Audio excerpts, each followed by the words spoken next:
افتخار حضور سه جوان موفق کشور را محمد عمر نورزی، رفیع الله همدرد و باقر حسینی نخبه های اکمال تخصص هستند. امتحان اکمال تخصص را سپری کردند و ببینیم که چطور سپری شده، اگزیت اگزامشان در قسمت خود امتحاناتشان و درس ها را تا کجا رساندن، بعد از چی پلان دارن. انشالله صحبت خواهد داشتیم. سلام، صبحتان بخیر، خیلی خوش آمدین. خوش باشین. تشکر. سلامت باشین. خیلی خوشحال شدم که میبینم شما را. خوش آمدید میگم عمر جان به برنامه و خوشحال هستم که میبینیم. همچنان سلام عرض ادب خدمت شما با صاحب، خدمت همکارانتان و خدمت تمام عزیزانی که ما را از صفحه از برنامه سلام صبح بخیر تماشا میکنن. انشالله که یک صبح خوب و خوش را آغاز کرده باشیم. سلامت باشین، بخیر باشه. همدرد عزیز سلام به خودتان. سلام عرض ادب خدمت شما باسیس محترم، خدمت همکاران محترم شما و همچنان خدمت وطنداران عزیزی که از طریق دریچه تلویزیون ملی ما را تماشا میکنه. دکتر رفیع الله همدرد هستم، فارغ التحصیل پانتون علوم طبی کابل و اول نمره عمومی امتحان تخصص وزارت تحصیلات عالی افغانستان. ماشاءالله ماشاءالله. چقدر انرژی میگیره یک فرد وقتی یک فرد موفق دیگه رو میبینه و نامش رو میگیره، چقدر انرژی میگیره و خیلی خوشحال شدم. و دکتر صاحب حسینی خودتان خوش آمدید میگم. تشکر، زنده باشین. در قدم نخست سلام و عرض ادب خدمت شما دکتر صاحبای عزیز و دوستان و عزیزانی که همکنون ما را بیننده هستند و بیننده خواهد بود تقدیم می‌نماییم. تشکر از شما از دعوتتون. بخیر باشین، افتخار بخشیدن. من خیلی خرسند شدم که شما را دیدم و وطن افغانستان نازنین و چنین شخصیت‌های نیازمند هست. دکتر صاحبا نه تنها بلکه تمام مردم افغانستان به زخم‌های کشور باید مرهم بگذاریم و دست به دست هم بتیم به خاطر آبادانی و پیشرفت کشور ما. با یک تن با یک گل بهار نمیشه و همه ما این باغ و این باغچه را میسازیم انشالله.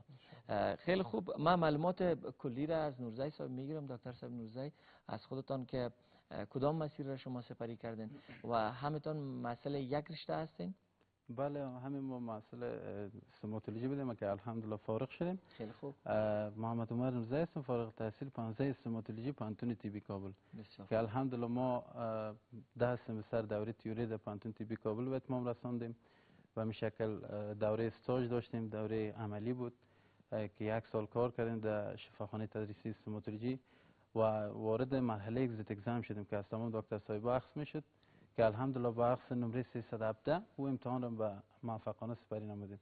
بعدش هم کسانی که از امتحان اگزیت اگزام موفق شده بودن اونا تمامشان وارد مرحله امتحان تخصص شدن که فضل خدا با اخذ 87 نمره در امتحان اکمال تخصص در بخش جراحی واجد فک شفاخانه تدریسی استوماتولوژی کامیاب شد. ماشاءالله ماشاءالله. چه تعداد اشتراک ورزیده بود؟ تقریبا حدودش تخمینی دیگه شاید هزاران نفر بودن دیگه. از تمام افغانستان از تمام افغانستان، پانتونای شخصی، پانتونای دولتی، تمام دکتر صاحبان که فارغ شده بودن و امتحان اگزیت اگزام را موفقانه سپری نبوده بودن و تمامشون شامل. ماشاءالله ماشاءالله ماشاءالله. 87 نمره هم خیلی زیاد هست در میان هزاران تن بگیری و هم در امتحان اکمال تخصص. خیلی خوشحال شدم. و دکتر صاحب رفیع الله همدردم، از شما میشنویم چند نمره گرفتین و این مسیر چگونه بود؟ عباسی صاحب محترم، معلومات کلی را دکتر صاحب عمر درباره امتحان اگزیت اگزام ها امتحان تخصص که پروسهش بر شما مکمل تشریح کرد. امتحان تخصصی که امسال اخذ شد از طریق وزارت تحصیلات عالی افغانستان در مجموع در حدود 4500 نفر از بخش معالجوی و استوماتولوژی در این امتحان اشتراک کرده بودند که باز تعداد بسته مشخص بود که با این تعداد دکتر صاحبا که نمره بلند اخذ کرده بودند در این بسته کامیاب میشد. ما خودم عباسی محترم نمره‌ام که اخذ کردیم در امتحان 91.2 بود و از مجموع 4500 تن دکتر صاحبا بلندترین نمره از خودم بود و دکتر صاحبایی که در کنارم هست به ترتیب بلندترین نمره را اخذ کرده در این امتحان. در مجموع دیگه از 4500 نفر حدود 40 نفر تقریبا در بست رسمی وزارت تحصیلات عالی افغانستان کامیاب شدیم. ماشاءالله. 40 نفر انتخاب شده؟ 40 نفر بست رسمی داشتیم از 4500 نفر. بخش معالجوی و استوماتولوژی البته. خیلی خوب خیلی خوب. در میان هزاران تن در 40 نفر انتخاب شوید، خیلی جای خوشی است. من خیلی خوش شدم به خودت و افتخار میکنم دکتر صاحب رفیع الله همدرد، افتخار میکنم 91 نمره 91.2 نمره را خودت اخذ کردی. اول نمره هستی خودت؟ بله عباسی صاحب. بلندترین نمره هم از خودت بود؟ بلندترین نمره از خودم بود و امتحان تخصص که بود از 100 نمره محاسبه میشه عباسی صاحب. ماشاءالله ماشاءالله. و دکتر صاحب حسینی خودت چند نمره اخذ کردی؟ باقر حسینی هستم، از ولسوالی شهرستان ولایت دایکنډي هستم. فارغ التحصیل از رشته استوماتولوژی پانتون طبی کابل هستم. همچون که هم مسلک‌های برای شما معلومات کامل داده، ما با وجودی که امتحان اگزیت سپری کردیم، بعد رکن اساسی یا پایه اساسی برای واجد شرایط شدن برای امتحان تخصص همین امتحان اگزیت هست که باید سپری شود. زمانی که ما شامل امتحان تخصص شدیم، ما خودیم با کسب 89 نمبر دیگه در بخش دیسیپلین جراحی استوماتولوژی موفق شدیم و با مقام دوم. 89 امتیاز؟ 89 امتیاز، خیلی خوب. خیلی خوب دیگه. به ترتیب شما امتیاز بلند، باز دوم، باز مقام سوم. خیلی خوب، خیلی خوشحال شدم. یک مستند ما دایکنډي نرفتیم، ولی از منطقه شما یک مستند ما دیدم، واقعا جای عالی است. تمام مردم زیادتر فکرشان به تحصیل و نهادهای آموزشی و تحصیلی است و خیلی خرسند شدم که ما جوان را داریم که امتیاز میگیره، امتیاز دوم را میگیره در امتحانات و جای افتخار است. همه ما به خاطر وطن کار میکنیم و جای افتخار است برای ما. خیلی خوب. از چالش‌ها و مشکلات ممثلین برای ما بگو دکتر صاحب نورزی. در این مسیر که شما درس خواندین چی چالش‌ها و چی مشکلات وجود داره که بخیر یادداشت گرفته باشین، به این جامعه شما هم خدمت بکنین و روز شوی خالیگاه ها را شما نظر بتین اگر دستتان رسید که انشالله حل شوی و چالش‌ها و مشکلات که بخیر پیشرفت بکنیم در این مسیر تحصیلی. چالش‌ها و مشکلات در تمام بخش‌ها حدوداً هست که مشکلات نمیشه تمامش هم رفع کنید.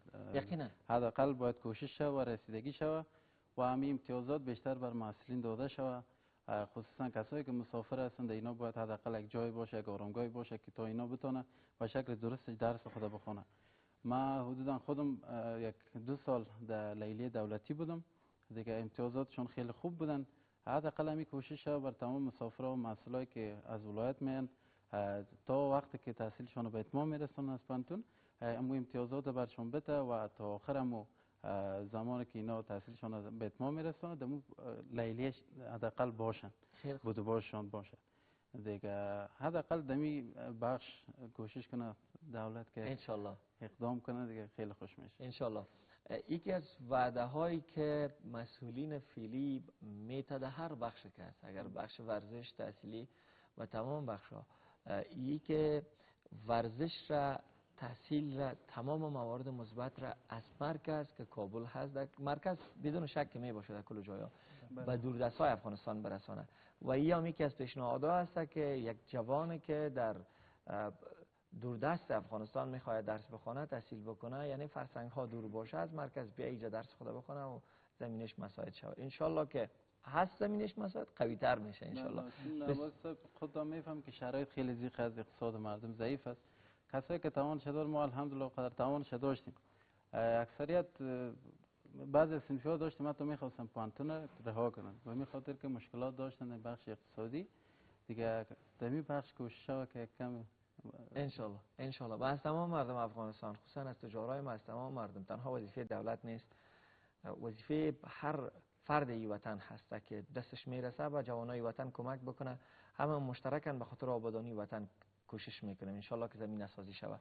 و دکتر صاحب خودت از خوبیا برای ما بگو، از خاطرات خیلی خوشایندت بگو، از این مسیر قشنگی که سپری کردی دوره محصولی دیگه دوباره برگشت نمیکنه، اما قشنگی خود داره. و چه حس و حال داشتی وقتی امتیاز بلند گرفتی؟ عباسی محترم، طوری که دکتر صاحب نورزی هم یادآوری کرد که در هر بخش مشکلات هم است، همچنان هم خوشی هایش هم دارد. خصوصا در سکتور صحی ما امتحانات زیادی را سپری کردیم، اما مهمترین حس یا بهترین حسی که داری بعد از سپری نمودن امتحان و نتیجهش که میبینی اما تمام مشکلاتی که باش مواجه بودی یک رقم حس راحتی حس میکنی بعد از اما سپری نمودن امتحانت و نمره خود که میبینی، یعنی اما تلاشت وقتی نتیجه بده تمام مشکلات تمام خستگیت رفع میشه. و همچنان در قسمت از اینکه دکتر صاحب نورزی هم یادآوری کرد که مشکلاتی که داشتیم در این سکتور صحی باید رفع شود. یک مشکلی که از که من میخوام یادآوری کنم عباس محترم، این مشکلی که بستا تعدادش کم بود و تعداد متقاضی خیلی زیاد بود. دیگه خواست ما از امارت اسلامی افغانستان همی است که در تمام ولایت شفاخانه های ایجاد شود تا که شفاخانه های تدریسی تا بست های تخصص اضافه شود و دکتر صاحب های دیگه هم بتونه در سکتور صحی پیشرفت کنه و علم خود ترقی بده. ان شاء الله. نیازمند بخش‌های دیگه هم هستیم. دکتر صاحب‌ها الحمدلله خیلی زیاد داریم در افغانستان و نیاز نیست که ما به کشورهای دیگه بریم به خاطر تداوی. ان شاء الله که سرمایه‌گذاری روی بخش صحی و طبی ما شود، ان شاء الله دستاوردهای خیلی خوب خواهد داشتیم. کادرهای خیلی خوب و مسلکی داریم، متخصص هستن. نیروی کاری هم زیاد داریم، نیروی کاری متخصص داریم و خیلی خوبتر میشه ان شاء الله. دکتر صاحب حسینی، از با ما ایره بگو که فکرش میکردی که این امتیاز را بگیری و در میان امی تعدادی که اشتراک ورزیده بوده این امتحان شما بلندترین نمره را یعنی شما کسب بکنین؟ ولی خو 100% نه، به خاطر از اینکه تعداد بستا خیلی در بخش خصوصا در بخش استوماتولوژی بسیار کم است. ما در هر بخش تخصصی یک بست الی 2 بست داشتیم، دیگه متقاضی هم بسیار زیاد است. ما 100% به این امیدوار نبودیم، منتها باز به خاطر تشویق فامیلیم، به خاطر امیدواری از اونا واقعا ما انگیزش داشتم، ما پشت کار تلاش داشتم و اونا زیاد سرمایه حساب میکردن و هر بار که با ما به تماس میشتن برای ما این روحیه‌اش میدادن، در صورتی که ما خودیم در کابل هستم اما فامیلیم در چی است، در ولایت دایکنډي است، اما برای ما می انگیزه و امید میداد. ما هر روز تشویق از اونا، امیدواری از اونا را که ما متوجه میشتم، ما انرژی ما بیشتر میشد، بیشتر وقت روی امی رفرنس هایی که بر ما داده شده بود بیشتر میماندم و امیدوار بودم. ما خیلی خوب. هر خانه که در کابل است خانه شماست، هر فامیلی که در کابل میبینین فامیل شماست، از ما گرفته تا هر فردی که در جامعه زندگی میکنه و وطندارای ما، برادرای ما که از ولایات میان تو حس حال ایره نداشته باشن که خانواده دور است و یک ما مسافر هستیم. در وطن خود مسافر هیچ وقت نمی باشیم و هر در که شما بیاین خانه خودتان است. انشالله این فکری هست که از زمان معسلی به ما هم مانده. بچه‌ای که از ولایات می آمدن این فکر کوشش میکردیم که ما از ذهنشان بکشیم و خانه را آدرسش برشان میدادیم و این شما همچنان انجام بدین. در جایی که محصل می باشین کوشش بکنین به بچه‌ای که از ولایات میان آدرس خانه تان را، شماره تماس تان را خیلی کمک بکنن به یکی دیگر و این حس و حال باید نداشته باشن، چون به ما کمک میکنن، به جامعه خسته از جنگ کمک میکنن. خیلی خوب هست و خیلی خوشحال میشم وقتی یک جوان ما میای نمره بلند میگیرن از ولایات مختلف کشور. خیلی خوشحال میشم. از دایکنډي، شما از جوزجان گفتین؟ شما از کابل؟ خیلی خوب و خیلی خرسند هستم، خیلی خرسند هستم. از تجربه خوبی که گرفتین از مسیر تحصیلی، کدام تجربه گرفتین به خاطر دست آوردن امتیازی که شما به دست آوردین؟ کو تجربه تان را با مسئولین دیگه شریک بسازین که این مسیر را ادامه بدن؟ بخیر. خب عباسی صاحب، بخش طبی یک بخش خیلی مشکل است، بسیار خیلی مطالعه نیاز داره، خیلی وقت میگیره تا یک شخص بتونه که یک دکتر خیلی با استعداد شود و در جامعه خود تقدیم شود. ما الحمدلله ده سمستر که در پانتون درس میخوندیم، ایره کوشش کردیم که تمام امتحانات روزمره هم درس میخوندیم و کوشش میکردیم که در امتحانات هم بهتر و بیشتر درس بخونیم تا همون مسیر را که ما میخواستیم بهش برسیم و موفقیت را که ما میخواستیم تا در او برسیم. کوشش بیشتر میکردیم از دوره پانتون، یعنی مطالعه میکردیم بیشتر، فوکس ما بالا بیشتر درسای ما بود و بر علاوه از اینکه ما بخش استوماتولوژی یک بخش است که تنها متکی به مطالعه نیست که ما باید کار عملی هم میکردیم و می شکل نصف روزی که در پانتون می بودیم نصف روز می رفتیم کار کلینیکی را انجام میدادیم و هدف ما فقط همین بود که ما بتونیم که در بخش تخصص کامیاب شیم. هدف ما فقط این بود که ما از پانتون فارغ شویم و همین شکل ما در درس‌های خود ادامه دادیم و دوره عملی را هم کوشش کردیم که در شفاخانه تدریسی استوماتولوژی خوبتر کار کنیم و تحت نظر اساتید محترم که خیلی سرما زحمت میکشیدن و برای ما یاد میدادن، کوشش میکردن بیشتر سرما و به همین شکل ما ادامه دادیم و کوشش کردیم که در اون مسیری که میخواستیم موفق شویم. الحمدلله رسیدیم. امتحان اگزیت اگزام یک امتحان خیلی مشکل بعضی دکتر صاحبا فکر میکنن، اما زمانی که اگر درست مطالعه دوره پانتون داشته باشند هیچ مشکل نیست. به این خاطر که خیلی سوالات هم آسان است دکتر صاحب، خیلی هاشون استرس داره که امتحان اگزیت اگزم خیلی مشکل است. کوشش کنن دوره تئوریشون در پانتون خوبتر و بیشتر بخونن تا یک ذهنیت برشان باشه و تمام از درسایی که شامل امتحان اگزیت اگزم میشه همون تمامشان رفرش باشه و کوشش کنن که مسیر که میخواین موفق شون انگیزه و ارادهش داشته باشن. انگیزه و اراده در این بخش خیلی مهمه. به این شکل ما هم کوشش کردیم که اون انگیزه و اراده داشتیم. الحمدلله با توکل خدا و دعای پدر و مادرم، حمایت تشویق عزیزایم و توانستیم که در این بخش کامیاب شدیم. خیلی خوب، خیلی خرسند شدم.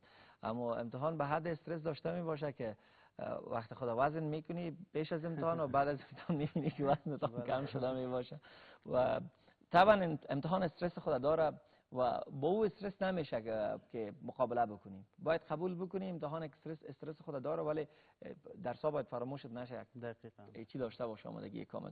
خیلی خوب. دکتر صاحب رفیع الله همدرد، از شما مشنام دکتر صاحب همدرد، چی پلان دارین، چی برنامه برای آینده داشته باشین؟ عباسیس محترم، پلان خو از انسان باید از ابتدای زندگی خود وقتی که با بلوغ سن بلوغ خود رسید در زندگی خود باید یک هدف داشته باشه، به مو هدف خود به طور منظم تلاش کنه تا خود به مو مقامی که هدفش از برسانه. دیگه پلان ما انشالله در بخش سکتور صحی کوشش میکنیم که جامعه خود را یا کشور خود را مستقل کنیم و وابسته به کشورهای دیگر نباشه.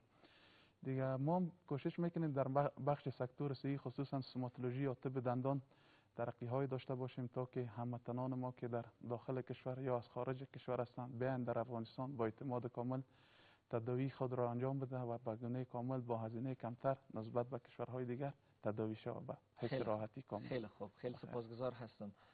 ما تشکری میکنم به نمایندگی از مردم افغانستان از تمامی چپن سفیدایی که زحمت میکشن صادقانه و مانند اما نشانه صداقت خود دکتر صایباد هم چپنش وارد سفید است، هم نشانه صداقتشان است که انشالله همو مسیر را ادامه بدن. و دکتر صاحب حسینی به عنوان نماینده اینا همچنان که اینا هم صحبت کردن، یک به نمایندگی از همشان یک پیام قشنگتون داشته می باشم، خیلی خوش میشم.